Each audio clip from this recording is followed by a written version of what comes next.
Right, I did not expect to do a video on this, but I've just finished watching Pompey 1, Leeds United 0, and I think it's only right we talk about it. So let's go. This could be a big statement, but I think that was the best team performance I've seen in the Championship so far this season. As a collective, I just have not seen better.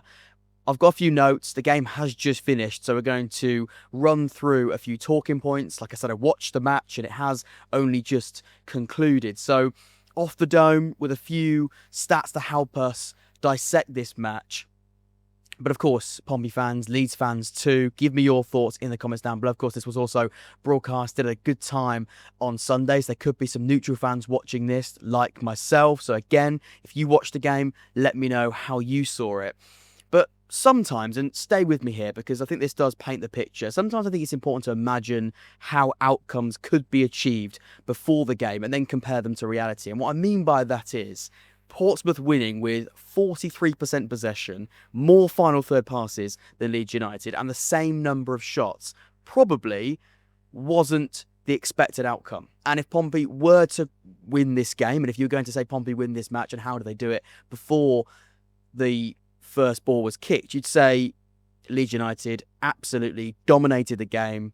Pompey on the counter-attack scored and had to ride their luck.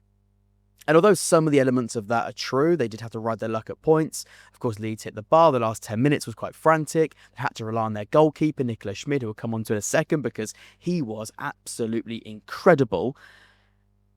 Pompey absolutely took the game to Leeds. And that takes so many elements, so many difficult elements that, again, I think it's important we dissect too. But 43% possession. They nearly matched Leeds United, who are comfortably the side with the most possession. We know the way that Leeds want to play. They've done it all season. They look to dominate the game, and they know the key players they want to get on the ball the most. We'll touch on that later too, because Pompey did such a fantastic job of stopping them from controlling. More final third passes. They were willing to take risks. They wanted to attack that Leeds United defence. They wanted to pin them back and make them think. Because when Leeds United have been so good this season, they have been doing things without a thought. It's been very, very almost robotic, but in a good way. It's been instinct. And again, it was making Leeds United have to think a bit more. And that's when Pompey really took their chances and allowed Leeds to crumble at points, to be honest. I think that just emphasises how good Pompey were. Again, we'll come on to that in a bit more detail in just a second, because the graph on the screen now that I'm going to pop up does tell us so much too. Because beyond that last 5 minutes, that big bar right at the end when Leeds did hit the crossbar and Nicholas Schmid did have to make a few good saves in the last few moments, Pompey didn't really allow Leeds any type of dangerous rhythm. And that is so impressive. You can see in that first half there is more than blue, more blue than green rather, but look at the size of the bars. They're far smaller bars. That does indicate that the chances they were creating weren't dangerous ones. They weren't great chances. It wasn't threatening possession. They had the ball, but were they making Pompey, again, I use the word think, and were they asking them serious questions? Not really. Not really. I went into that sort of half-time thought process of, okay, are Pompey, it's 0-0, but are Pompey on the ropes here? Not really. Nicholas Schmid made a really good double save. Perot should probably score in that first half and in the second half. But beyond that, it wasn't just relentless pressure. It wasn't waves of momentum. And then in the second half, you can see a brilliant amount of green. And then Pompey looked the better side, and they took the match to them, and they were just brilliant. Absolutely brilliant. Let's start by talking about Pompey's exceptional work out of possession, because it was sublime. It was so impressive. And it stems, I think, from two key aspects: intensity and bravery. For possession won in the final third this season, Pompey sit with 5.3 per 90. That was on display in abundance today. It was aggressive. It was positively aggressive. But that takes bravery, and it takes a lot of intensity too. Leeds did not know how to cope with the fact that Pompey were looking to win the ball high. They took the game to them. And that takes balls, to be honest. That does take serious balls. It takes a lot of bravery. And it's a dangerous game of risk versus reward. It was a constructed game of risk versus reward. And of course, Pompey were on the right end of, but it's not easy to do that. They set traps all over the pitch. I saw a fantastic tweet at half-time, and that was when the game was 0-0. They were setting traps all over. They were looking to force Leeds into positions and then win the ball back. We knew that Leeds United wanted to go into those wide areas, find those wide areas as quickly as possible. Of course, using those two fantastic midfielders in Tanaka and Gruev, who started the match, but of course Rothwell also is fantastic on the ball, but then get it to the fullbacks. They provide the width, and then get those attacking wide players, Solomon, Dan James, in behind, or get them 1v1. They knew the way that Leeds United wanted to build up. They've done it all season. And because the quality of their players is so good, teams can't stop them, or teams find it quite difficult to stop them. Because we saw today Pompey did manage to prevent them from finding that. And the two Pompey players that were so good at doing that were their double pivot, Potts and Dazelle, because they were always providing pressure on that Leeds double pivot who wanted to control the game. And I've been quite harsh on Dozell, actually. I think in the last 10, 15 games, he's been very, very good. But when he first joined in those first few matches, I wasn't too sure what he offered. I wasn't too sure what he brought to this Pompey team. But today, he shut me up. And like I said, I actually think for the last sort of 10 to 15 matches, he's been very, very good.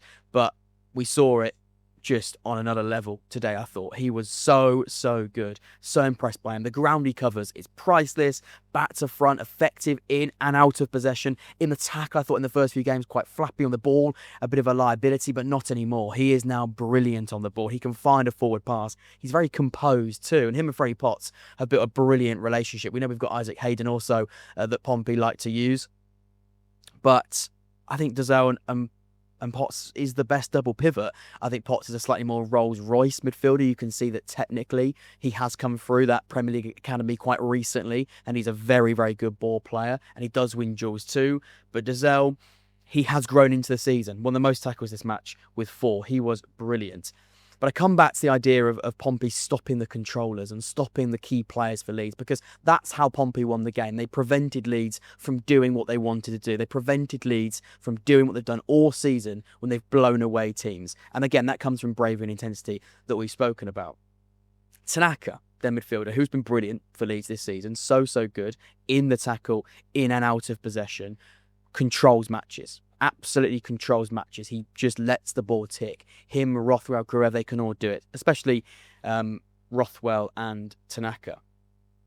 Tanaka had 39 touches in this game. He normally averages 73.4 per 90. That is a heavy drop-off in the number of touches he had on the ball. Stop the controller and make it difficult for Leeds to start their desired dominance, really, isn't it? Within games, and that worked so well, and that came from, like I said, Dazelle and Potts providing that constant pressure, stepping on to them, almost going man for man with their double pivot, and that was so effective in stopping Leeds from getting their better players high up the pitch on the ball.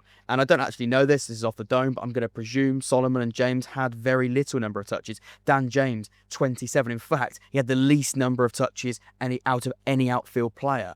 They want to get those wide players on the ball. They want to get their most effective players on the ball, but that comes from building from back to front. We know the way they do it. Dan James had 27 touches, the lowest number on the pitch. I can imagine Solomon didn't have too many either. 27, the exact same. So that's quite scary. The exact same number of touches as Dan James. So the joint least, I should say, amount of touches on the ball. And again, that's just another point to mention, that it was about stopping Leeds United from getting their most technically gifted, threatening players on the ball in dangerous positions. Didn't take any chances. Did not take any chances. And that is just so impressive. So impressive indeed. In terms of the front four too, if we look at from back to front, of course, the back four was great. Absolutely fantastic. And we'll talk about the in-possession stuff. In Ogilvie, I thought he was great. I thought Swanson's passing was fantastic and his impact 1v1 was great. Pack, who's had so much stick playing at centre-back, and I've been one of them. For me, he's not a centre-back. But he didn't put a foot wrong today. I thought he was so good in terms of winning those duels. He's very composed on the ball. I thought Paul was so good in possession, so composed. And in games like this, when you're playing a Leeds United team that are going to try and almost presume that they're better than you on the ball, especially the attackers versus the defenders, to still be so composed and to deal with the press and play out of the press at those difficult moments is such a trait, because it's so easy to get hold of the ball. Paul, I remember it vividly in that first half. He just got the ball, turned, and then played it out to the fullback. It's so easy. If that sounds simple, it's so easy when you're against a Leeds United team, when Solomon's running at you and Perraud's running at you, when we know Aronson is a real runner. He's a very high pressing type of player, very, very intense. It's so easy to get hold of the ball, knock it out for a throw, or go long. But it was about being composed, believing in what they had, the plan up their sleeve, which clearly worked fantastically well, and stay true to what was clearly the idea throughout. And I thought Paul Pack did a great job of doing that, and so did the fullbacks. But coming back to that front four, because again, this is about winning the ball high up. We took about 5.3 per 90 when it comes to possession one in the final third. And again, we saw that it comes from those attackers. The front four did not stop running whatsoever, trying to win the ball high, force Leeds to play more direct. And we did see that. We saw Leeds go direct. They don't want to go direct. They want to find their best players to feet or try and get them in behind. But not from the back line, not from their central defenders. I don't want Roden to be hitting long balls in behind, really. And you can see, again, I haven't really looked into this. This is straight after kickoff, but if you look at long balls, 11 accurate long balls in the game. Leeds don't really want to be doing that. 22% for long balls. They were forced into doing it, and they weren't very good at doing it. I come back again to the idea that Colby Bishop's a joke. An absolute joke, and apologies for this video being slightly all over the shop and maybe not as structured as normal, but I wanted to get this out. I wanted to talk about the game because I think it's such a impressive result and such an impressive performance. It's not a smash and grab. This was a tactical plan with great details that came to fruition. Colby Bishop will be credited for his goal. It's a great finish. Meslier probably should do better. Communication between the central defender, Roden, and Meslier should be clearer. But the finish is great. His work against the ball, though, is ridiculous. Colby Bishop is more than just a centre forward. I remember doing a roundup or a video, probably about a few months ago now, when he just came back from injury, or came back from, well, it was a surgery, wasn't it? That again is remarkable that he's playing so much of the season and playing so well this season. Speaking about the idea that he is more than just a finisher. He's a great finisher. We saw the goal that he can finish today. It's a great goal. But again, his off-the-ball work is fantastic. When you need a breather, and in games like this where Pompey are going to need a breather, you're not going to, although they did more than what we thought in terms of dominating the game, they're going to need that ball to stick when they do have to go long. They had 25 long balls in the game. They can go more direct. My good friend Tom interviewed John Mousinho recently, and it just came to my head, but I think it's important to say. He asked the question, they've gone from top possession numbers in League One, it's far lower in this season, and Mousinho said they are still looking to try and dominate games, but can they be a bit more flexible? Can they be just as good in possession when they are in possession, but can they also have a plan B? Can they be, just as good in that secondary method? And in terms of going direct, having a player like Colby Bishop there who can make it stick is so important. I think he's one of the best in the division at doing that, because how many corners, for example, did he win in that game? I don't know. I don't think there's actually a stat for that in terms of winning corners. I know Murphy did it too. Matt Richard did it a couple of times as well. When Terry Devlin came on, he did it. When Bramall came on in those forward areas, they did it too. But Colby Bishop did it time and time again. There's a moment in that second half when it came into that left corner, and it looked like it was going out. He made the ball stick, and he either won a corner or throw it from that moment. He can make the ball stick in moments of need. And we're going to come on to a goalkeeper on the complete opposite end of the pitch in just a second. But in times of need, where you need to just take a bit of a breather and you need your players to help you out a little bit, and your individual players at both ends of the pitch to help you out a little bit, Pompey in this game showed they've got two sublime individuals at doing so. We'll come to Schmin in just a second. But it's Colby Bishop backs that point up statistically. He's won 12 duels in this game, the most in the match out of any player. Leeds United player, Pompey player, the most. He was also the most foul player as well. And that brings us nicely on to Murphy, who I thought, again, was exceptional. I did a video on Josh Murphy quite recently, and we spoke about how good he is, how fantastic he is.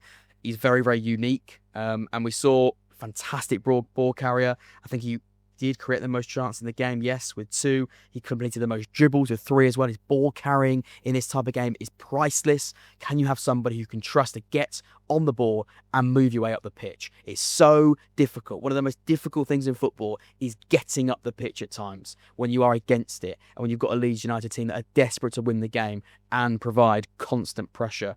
Josh Murphy was fantastic. Hit the woodwork as well. He had 3 shots in the game. He is just great. In terms of that out of possession work, a video that went out last week on him goes into detail slightly more on that because his work rate is incredible. Also, the final point and the out of possession stuff and that work rate and intensity, because we've pretty much touched every single player in a Pompey shirt. The Devlin substitution won't get spoken about enough. It just will not get spoken about because it's Devlin who came on, and if you look at all the statistical websites, 6.3 on FOTMOV, probably similar on SofaScore, wherever you get your statistics from. But if you watch the game and you used the eye test to your advantage in this moment, you will see the rewards were just really refreshing because Devlin was great. That substitution was so good because Mousinho knew that he'd bring energy. He'd bring non-stop running. We spoke about the idea that Pompey didn't stop running. That front 4, their job was to press, run, and put pressure on Leeds United and force them into difficult positions and to do uncomfortable things. And Devlin, who's played right back this season, he's played in midfield this season, he's now played as an attacking midfielder and almost a striker out of possession in that 4-4-2 block. Non-stop running. And that's exactly what he did. I thought he was great. And if you're going to bring someone on like that, it's genius, I think. Absolutely genius. Some also to final talking points, actually, some more talking points on maybe the work in possession. And of course, it's about time we speak about Nicholas Schmid. The guy was so good. And like I said with Colby Bishop, when you need a player to just help you out a little bit in those split-second moments, he did that to an incredible degree. 4 saves, 0.91 goals prevented, or XG prevented, which I don't think is quite right because Leeds United had an XG of 2.27. Of course, blocks and the woodwork plays a part in that. But I thought Schmid made some incredible saves. 2 at least in the first half, probably 3 plus in the second half. Some fantastic stops. That one from Firpo in the second half stands out. Perot in that first half is an incredible stop. It's just an incredible performance from him. And quite rightly should be man of the match. 4 shots, absolutely brilliant. He looks to be a great goalkeeper. And we spoke about him being a fantastic shot stopper. He showed that today fantastically well. He is a fantastic shot stopper. At times, yes, Pompey did have to ride their luck, but they bought their luck as well. And when you've got a goalkeeper like that, he will do it fantastically well. Josh Murphy is an absolute joke, out of possession, in possession. I think we've touched enough detail on him, but that'll be, again, everybody's talking point, how good he was. Ogilvie, what a game he had. I thought Ogilvie was so good. The pass into Colby Bishop is brilliant. Those passes the fullback does, those fullbacks, both Swanson and Ogilvie do, are great. And that pass through, again, it was an idea. We come back to that same point. It made Leeds and that Leeds backline and goalkeeper force themselves into uncomfortable positions, and they did that. They made a bad mistake of communication. It was poorly done, but it's a deadly ball. It's just, again, making Leeds United think. So yeah, I thought it was great. 18 passes into the final third, so high up the pitch. Again, bravery. It was about stopping the wide players instead of dropping back and inviting those wide players to gain those high positions that Leeds United want. Okay, no, we'll do the opposite. We're going to push them high and force Leeds United to stay slightly deeper and not get those better players on the ball. Again, it comes down to bravery and brilliant tactical work from John Mousinho. He got it spot on. You wouldn't think playing your fullbacks really high against Leeds United fullbacks who want to play extremely high is a good idea. But they use the crowd, they use that home advantage, they used how good they are at Fratton Park, and they use the quality that this side have got, along with the other elements, the belief, the work rate, the intensity, and of course, the quality too. So, an incredible Pompey display. They shocked Leeds United by 1-0. 10 points clear now of the relegation zone. I think I've gone into detail on why I think it was so good, how I think they did it, and we'll see you very soon. Of course, let me know in the comments down below. Pompey, Leeds, neutral fans, I want to hear what you've got to say, but what a result, and I'll see you very, very soon. Very impressive, Pompey.